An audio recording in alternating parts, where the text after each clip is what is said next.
Hi guys, magandang araw sa inyong lahat. Ito pala yung bahay ng kaibigan ng partner ko. Dito kami natutulog ng isang gabi pagkatapos namin pumunta ng Ostrich Land sa Los Angeles pala to guys. Hindi na kami masyadong namamasyal dito kasi pagod na kami. Gusto na naming matutulog kaagad. Malayo kasi ang biyahe. 5 hours and 43 minutes galing Pleasant Hill at ang partner ko lang ang nag-drive.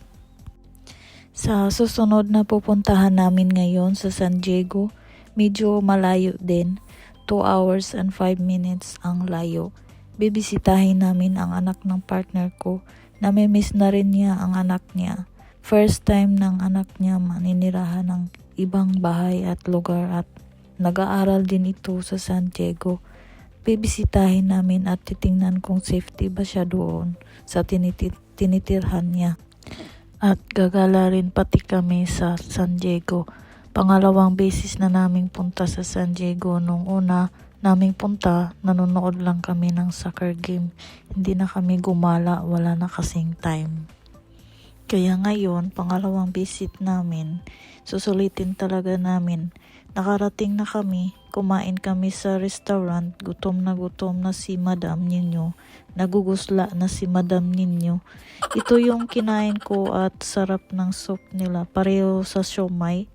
Ang laman ng loob nito, pork and shrimp. Ang pangalan ng soup na ito, sopa de wonton. At ito naman, paella ang pangalan. May rice, taho at squid.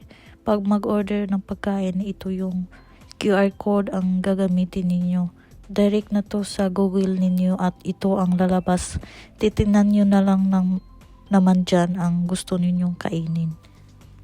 Mamimili lang kayo dyan dahil Pinoy tayo. Pipiliin natin ang may halong Pinoy na pagkain.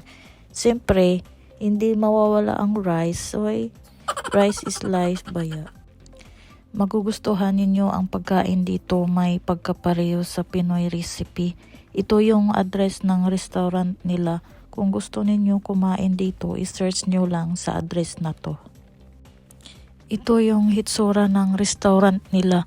Pagkatapos namin kumain, dumaan kami sa La Jolla. Naabutan namin ang sunset. Ang ganda tingnan, kaya pala dinadayo ng mga tao pag ganitong oras. Saktong 5 PM may sunset, mga 5 beses kami paikot-ikot dito. Nahihilo na nga ako, pabalik-balik, ang ganda kasi ng harap ng beach ng mga hotel dyan. Hindi ko na napicturan. Sa loob lang ng kotse kami habang tumatanaw ng sunset. Lumalabas lang ako saglit, nagpa-picture lang. Sobrang lamig sa labas, hindi kaya ng powers ko. Nandito na kami sa hotel, nakatulog ako sa loob ng sasakyan sa sobrang antok, laag pa more. Kumain na kami ng breakfast. Ito yung friend ng partner ko at kapatid niya na babae. Magkasama kaming gagala dito sa San Diego. Pinag-usapan namin dito kung kailan ako magbakasyon.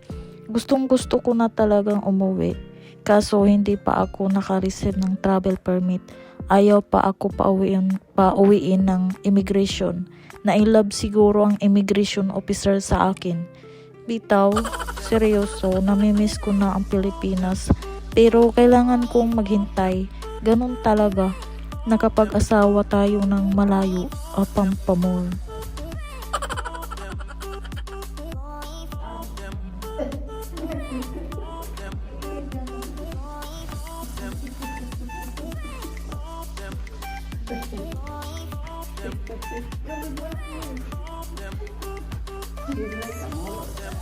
Yeah, she's like a model. No, yeah. Tinatanong ako dyan kung payat din ba mother ko. Sabi ko, oo, wala namang matataba sa lahi namin. Puro naman kaming lahat sexy. But anyway, babalik na kami sa Rome para kunin ang mga gamit namin. Mag-check out na kami ng 12 noon, pero yung driver namin gusto pa matulog. Pahinga pa daw siya ng kaunti. Kawawa naman ang my loves ko eh. Pagod na pagod.